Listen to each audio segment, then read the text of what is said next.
All right, welcome to the Good Rookie Show. My name's Faheem.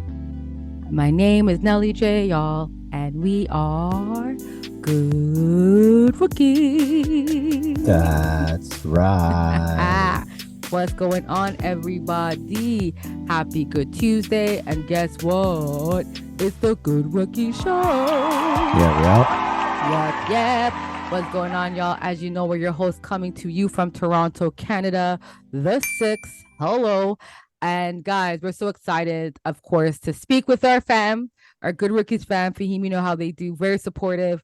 It's been an off season, we're about to ramp up because we know most of y'all are really heavy basketball. So thank you, but for walking with us for the other topic we covered, tennis. We've covered a lot of actually some fighting, UFC, you name it. So appreciate y'all support. Now, Faheem, we have the NFL coming up this season. The Chiefs lost, right? Their first week one loss. Detroit Lions won, right? And it's football, right? Any given Sunday and every given Thursday, I guess. But are there, like, I know you're not a big NFL fan, but is there any team? I think I know the answer, but I'm gonna see. Is there any team that you're excited to watch or see how they do this year, just out of curiosity standpoint? Baltimore. I knew it. Oh, Yo, okay, he yeah. was so consistent. Why Baltimore though? What about that team? What makes you excited to watch them? I think Lamar, to me, like a new version of Michael Vick. He's just super exciting. So I'm interested to see what he does. Yeah, outside of that, I'm just casual. If I happen to have time on a Sunday and I'm gonna watch some football and I see Baltimore's there, I will definitely be tuning in. Anything else is just kind of hit and miss. Mm-hmm. I'm curious because remember we covered the fact that the NFL had how many black quarterbacks drafted. Yeah, right. So right. That's something that you didn't grow up seeing in football. I'm wondering if that's going to make you want to watch some of these younger black quarterbacks that are coming in now. The Strouds, there's a couple of them coming in that I think had a good college career. So any of those guys pique your interest? Anthony Richardson, like, you know what I mean? Anyone else pique your interest at all from the new black quarterback era? I love black quarterbacks regardless. Yeah. So if any, and but I just find it's especially now a lot more than there were before. So it's not so much. I wouldn't say it was a novelty before, but it was always it was kind of encouraging to see back in the day. Now it's I guess it's kind of commonplace now. So, oh man, well, no, totally makes sense. I mean, I'm I think the top teams in the league for me, there's no one that cracked that bubble for me yet. Just prediction wise, Bengals, Bills, Eagles, Chiefs. That's it for me. Everyone else, actually, and Niners. Everyone else, is everyone else. I will say though, Faheem, in the power rankings. Sorry, to cut you. Sorry. Remember your power rankings, but I gotta say this before I forget. Yeah. There's a team that I think I'm interested to see the Jets just because of Aaron Rodgers. I like Aaron Rodgers. So that's a team that if the Jets are playing and Aaron Rodgers is there, I definitely would tap in. That's all. Sorry. The rankings. No, that's great. No, but it's the top 5 to the top 5 teams. I don't think that's changed for me the last couple of seasons, but 6 to 10 gets really interesting. So looking at the 6 to 10, Faheem, you mentioned a team and they're a top 10 team right now. The Jets, y'all, have cracked. They're a top 10 power ranking team for 2023 season for week 1. And Aaron Rodgers did that, period. Right? You mentioned it, but I'm also happy to see Jacksonville Jaguars. I'm actually I'm actually happy with this. Trevor Lawrence, I think he's an up and coming guy. That team is going to be roaring, I believe. Right. So I'm loving that. Miami Dolphins as an 8th. Again, another team he mentioned last week. They're moving up in terms of value fastest. They've moved top 4 last year, or 4 spots last year. They moved up in the last 6-7 years. So their team is the top 8. 7 is Baltimore Ravens, the team you want to watch. And 6 is Dallas Cowboys. And what's crazy, Faheem, I'm not really mad at the top 10 list. I agree with that, which is rare because I really agree with top 10 power rankings. But one team I'm looking out for that have not been mentioned is, Cleveland Brown. I think that the Browns they put a lot of money in Deshaun Watson's hands. So if they don't perform, that money's for what? You know what I'm saying, Faheem? Another team that I definitely want to call out is the Broncos, right? It's my team. Hello, we've got what for Mr. Russell. So I think some teams and some players are on notice this year, Faheem. They got to perform, they got to step up. And Broncos are ranked right now 20th. That's embarrassing. To have a Super Bowl quarterback and you're 20th. I don't know. So Faheem, some teams, Browns, I think Broncos are on notice. I think they pay their guys a lot of money, and we got to see, right, if they're worth it. So, but I think this is going to be very interesting. My dark horse is Washington Commanders, Faheem. I don't know why. Wow. I think they're going to be better than all people think. So let's see how they do. But the worst Okay. ranked team is the Cardinals, which is wild. Man, no one has a belief in that team right now. So let's see if they can they come up from Well, that. you gave your ratings or the list. I got a list here for Hmm. basketball, the NBA. This is this is actually I'll shout them out at Hoops Hype. They have a real value metric, and it's the most overpaid players of all time. So it's gonna, I guess, combine players and their contract. It goes through different eras. So some now, some back in the day. These are top 10 that they think of all time contracts that are overpaid players. I'll go through these names really quickly. A few of them is kind of surprising. Number one, John Wall. Number two, Gordon Hayward. Three, Klay Thompson. Four, Tyson Chandler. Five, Juwan Howard. Six, Kevin Love. Seven, Dikembe Mutombo. Eight, Nicholas Batum. Nine, Chandler Parsons. And 10, Al Horford. Those are the 10 that they feel of all time they're overpaid players. So I guess they're played it and match their contract. We're familiar with all these names. Hmm. Anything you make of this list here, Nelly J? Yeah, I'll start from and just so you know, like they had 11 Andrew Wiggins, 12 as Tobias Harris, Griffin 13, Brian Grant 14.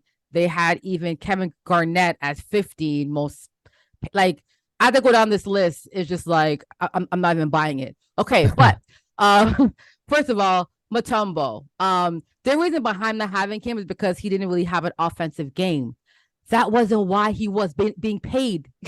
Like, I don't Right. think some of these lists to me, Faheem, they're cute and it's all opinionated. But if your first sentence is telling me, and again, big up the hoops hype, I like his list. Yeah, I think you do because you want to be critical of it. So here we are. He wasn't drafted or paid to play better offense.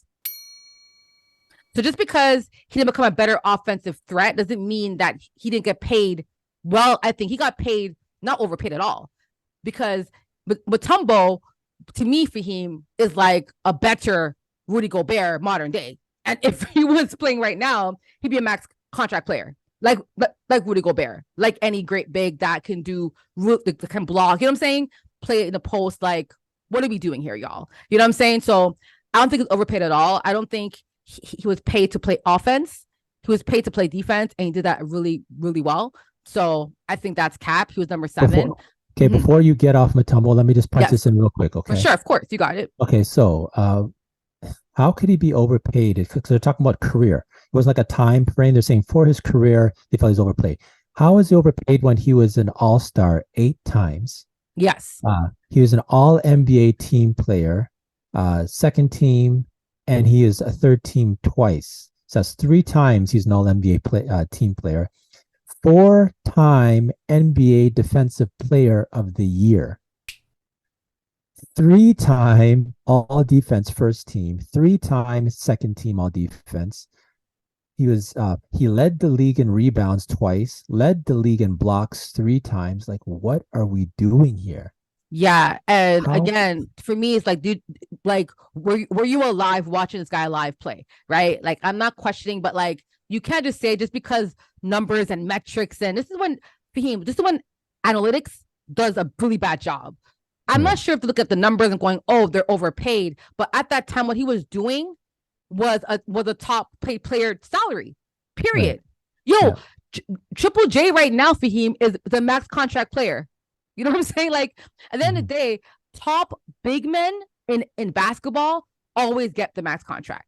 They're not overpaid. Yeah. Like, Google it. It's something that because to get it to have a big man that can do what he does as a specialist of what he does, that's what he's paid for, to play defense. Right. For your Right. issue, and Faheem, my bad again. Hoops hype. I'm not bashing. I'm just saying it's inaccurate. They said that 16 versus 2 was overpaid versus underpaid. That's straight poppycock. Another one I want to call out, Tyson Chandler, okay. I don't really think he was overpaid. You know what I'm saying? Like, I think that the targeting people that maybe they felt should have a better offensive game in it.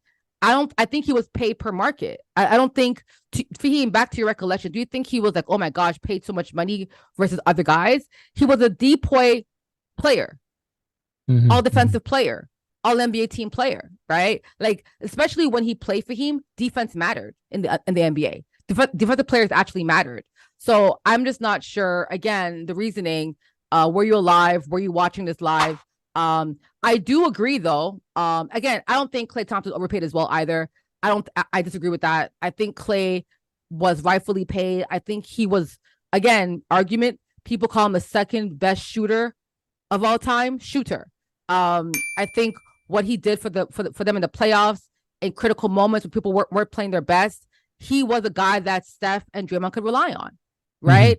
Fahim, what was And the he's number where he dropped people? He scored like what 16 points and like how much minutes? Like, what are we doing here? Like, I just think he's a specialist at something. If we're top 5 in anything in the NBA, whether it be scoring, blocks, shooting, whatever that is, right? I think to say you're overpaid, I think that's just crazy.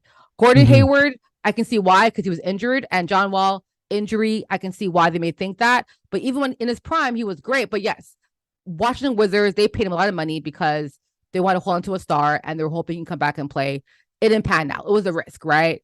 But I think guys like Tobias Harris should be top. You know what I mean? Like, there's other guys that were way overpaid for him that I think they're not. I mean, they're on the list at the bottom, but to say Kevin Love, who was also another All NBA, a champion, like, this is just, I don't know, Faheem. I don't agree. But is there anyone for you, Faheem, that stood out to you that you were like, oh no, he wasn't overpaid outside of who I spoke to or anything like that? If there's 3 names I would take off this list right away. Yeah. I take off Clay. He should be clear. Mm-hmm. Contributed NBA championships. He has, and he's got a reputation of just being a shooter. But we know he's evolved his game to a 3-and-D guy. He's actually a defensive player also. So, also I took off this list was there's another name here that just I said Kevin Love. Come on, Come Kevin on. Love. Kevin Love. There's nothing to prove. He has the accolades. Yeah, and there's one player on the way out of this that I want to discuss, though. Juwan Howard. I did see Now, his name, but now I Juwan, figured you bring it up. yeah, Juwan Howard. I'm pretty sure he was, if he's not the first, he's one of the earliest $100 million men in the NBA. Yes. And Wow. Juwan Howard, after getting that big contract, he was on record as saying that he didn't want that franchise tag when he played for Washington. Mm-hmm. So that's kind of something that, you blame him? He didn't necessarily ask for the money. I guess his agent negotiated that. But Juwan Howard definitely has to be on this list for the amount that they're paying him and what they got Yeah. out of Juwan Howard in the NBA. It didn't match up. So Faheem, they had 15 as Kevin Garnett. What's your thoughts on that as overpaid player?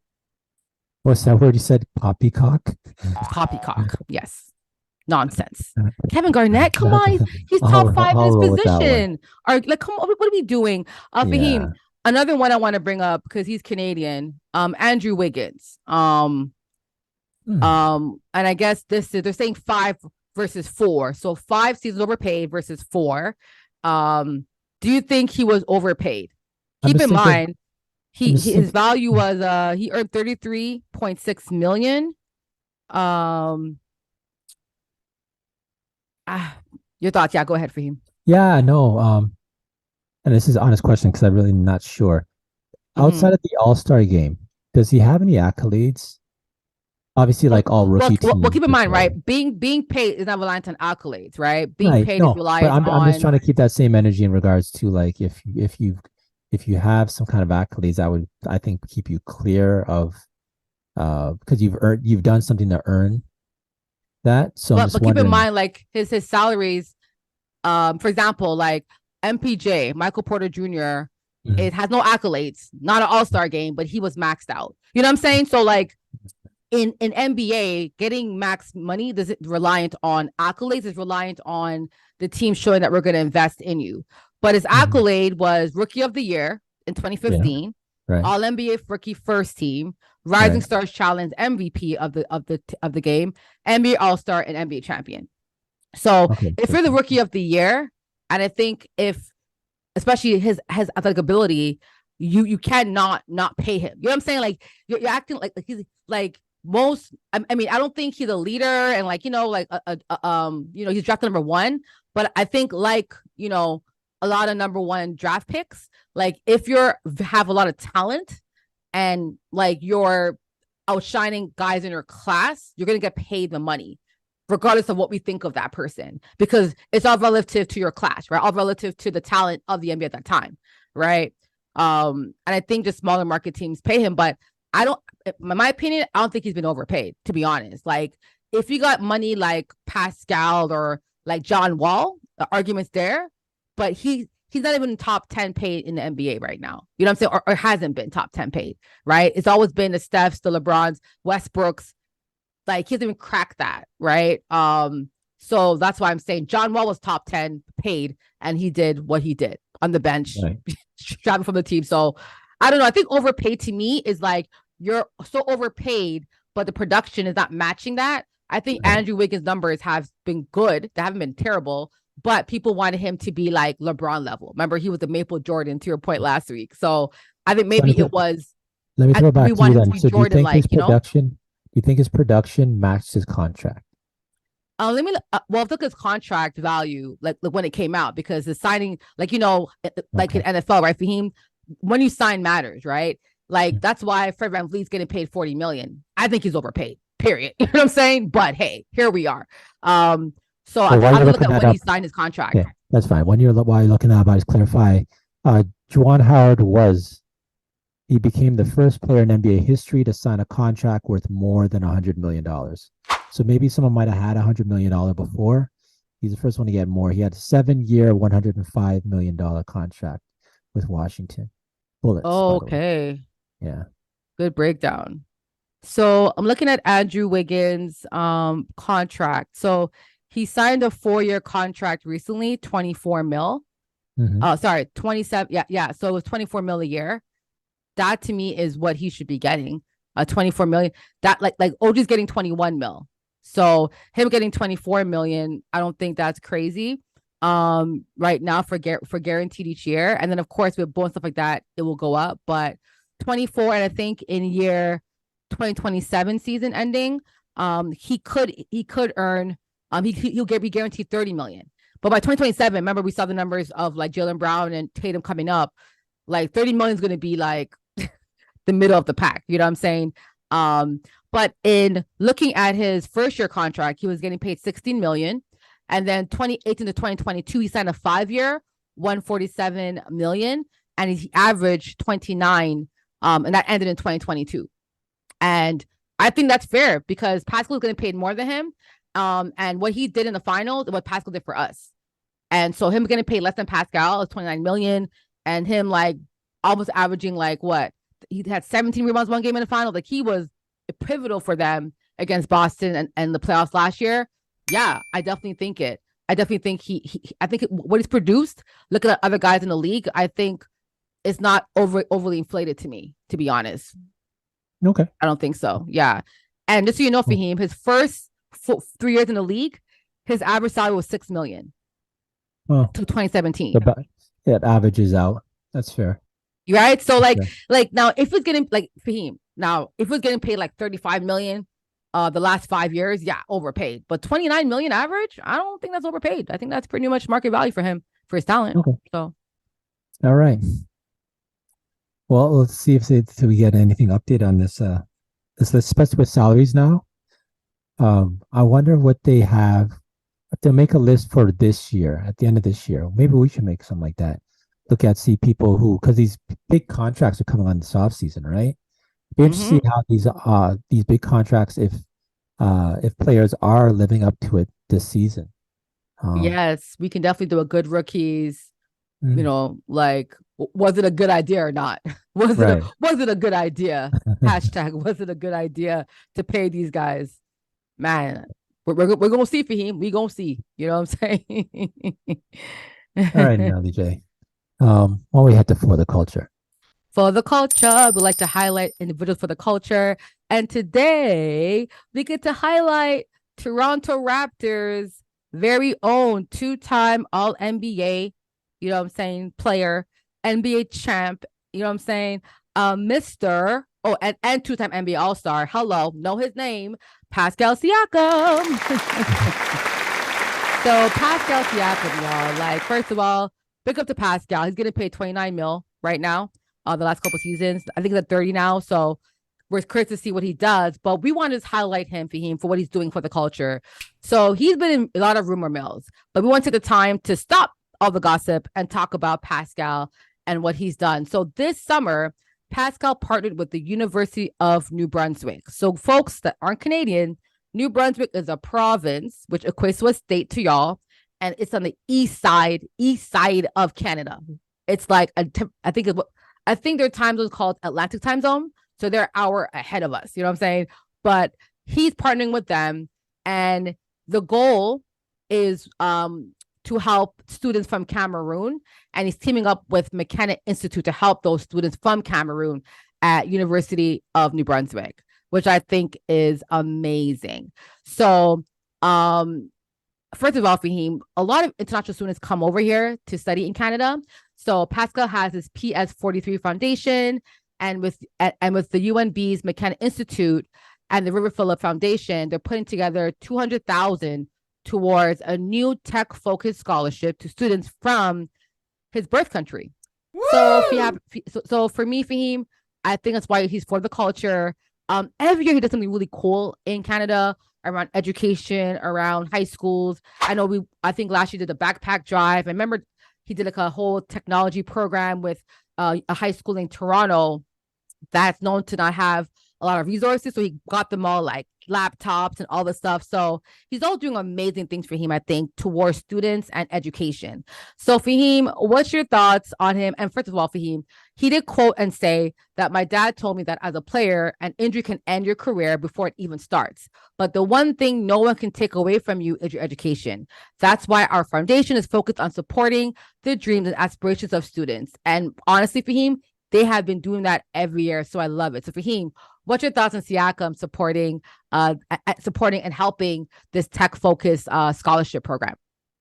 Big up Pascal Siakam. Um, yeah, it. So I'll jump right. I'm wondering in regards to him resigning.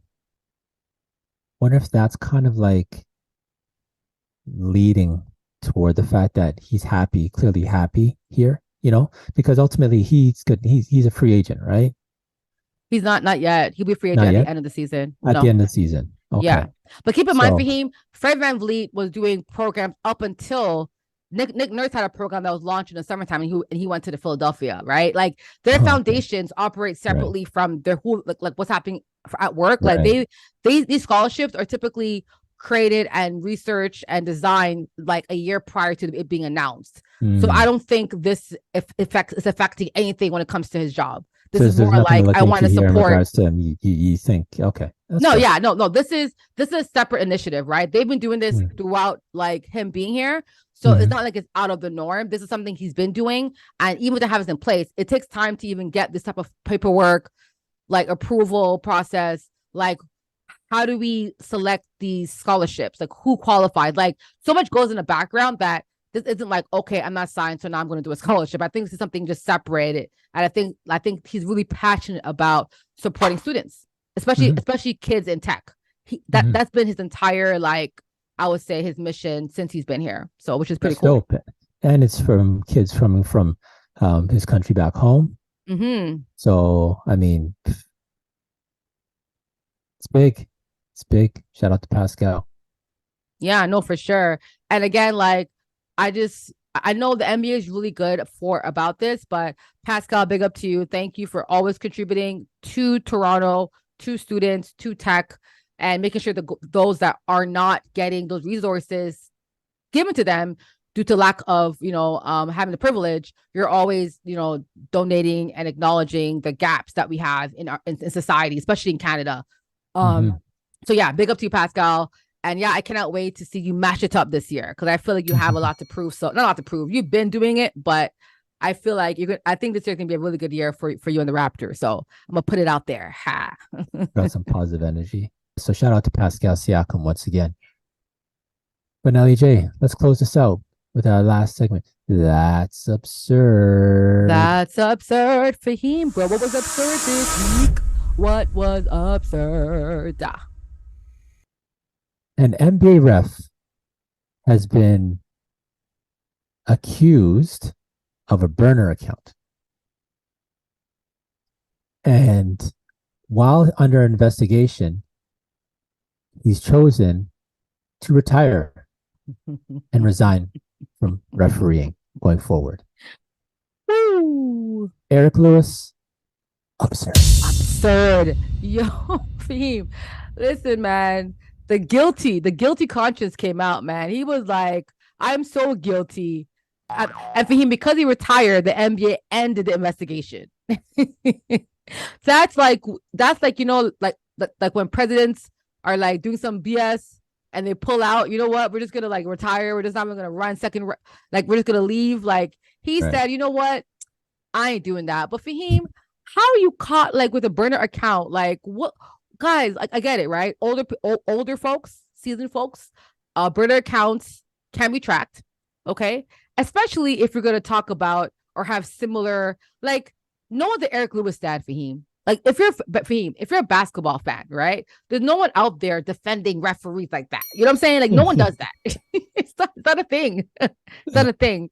So I think it's so absurd that he thought he can keep defending refs and himself and no one think that is him. Like, bro, Wow. NBA fans will defend y'all. You know what I'm saying? We don't, the players defend y'all more than we do. We come at y'all next. You know what I'm saying? Like, it is what it is, man. As fans, we don't, like, as fans, we're always going to be against refs if they're against us, or we feel like we will blame us for everything. So I think it's absurd for him that he didn't think he'll get caught, to be honest. But what do you think, like, that burner account for him? Do you think they're like, yo, bro, you have two options, right? You're guilty. So either we come out with the evidence and tarnish your entire history, and you probably won't get any benefits or retirement money, or you resign respectfully, keep your name intact. The NBA won't have this black mark on our league, right? And you get your retire. Faheem, I really think they told this man to retire. I don't think it was voluntary. I think they said, bruh, we're not gonna have you embarrass our entire multi-trillion billion industry because you want to do foolishness. Nah, stop. So Faheem, what's your thoughts on my theory? My thoughts are chalk one up. They say, Twitter's undefeated. Well, Twitter got him out of a job because these tweets he did, people on Twitter noticed, and they brought to the public forum, and people looked into it, and eventually, it looks like that's the end. So the people actually got a bad ref out. So I think the people won with this one, because if they didn't speak up on Twitter, then no one would really know that he did have. I'm just trying to see the bias, the team that he had a bias for. I'm pretty. Do you think was it the Lakers? I think was it the Lakers? Was it the Lakers? I thought it might have. Okay, so one of us going to be right. I got it. You got it. Okay, yeah. Mm-hmm. The account often defended Lewis against allegations that he favors the Celtics. Wow. Celtics. Okay, I know there has to be either like extreme Boston or Lakers. Like, yeah. I feel like for some reason refs are like, you know what I mean? Those are the two teams that are like, I guess older, but it's either Lakers or Boston, like that people can catch. Right. So essentially, one of the biggest things that got him caught was simply due to the fact, and big up to Clutch Point, was that the crew like he was a crew chief during that game where LeBron had that tantrum when Tatum obviously fouled him and he didn't call it. And I guess the burner account was defending that call. Faheem. Who was defending that call, Faheem? I can't remember anyone defending that call. Like, that is so bait. You know what I'm saying? So what happened is that he was defending that call on a burner account. And it was like, hold up. Like, it's true though. Even Faheem, people that hate Boston Celtics and Tatum were like, yo, that was an obvious foul. You know what I'm saying? Like, you can't deny that. But that one burner account wasn't. Right? I remember in Twitter, Faheem, all your tweets are saved. So I can go back and scroll through your, but hold up. These tweets have a theorem here, Faheem. They got a theme. You know what I'm saying? Yeah. Anyway, big up to the Twitter. I agree. But Eric Lewis, absurd, bro. Mad absurd. Eric Lewis. Absurd. All right. Nelly J. Let's put this episode in the books. Y'all, that was the Good Rookie Show. Y'all, if you had a good time and enjoyed yourself, we're about to do our shout out. So my shout out, pretty simple. Coco Gauff, one of the youngest since Serena, can make it to the finals. And you know, Faheem, these folks always gotta talk about Serena. She was like, listen, y'all, she's my idol. Okay, I'm not even trying to, like, I can't compare to her. I'm not even on that level, but she's my idol, and I'm just happy to share this moment with her. But Serena is the GOAT. Thank you, Coco, for keeping it real. Because for him, they have to ask these kind of weird questions about, oh, you know, like, no, man, like, Serena Williams is like, Serena is the goal. You know what I'm saying? She is just now starting her career. Let her be Coco. Don't put a pressure on her upon Serena. Anyway, big up to her, Faheem. Love her energy. Whatever happens this weekend, you know, I'm supporting her, and she's in the finals. So big up to Coco Gauff. How about you, Faheem? Well, shout out Team Canada real quick. Great showing in the FIBA World Cup of basketball. Agreed.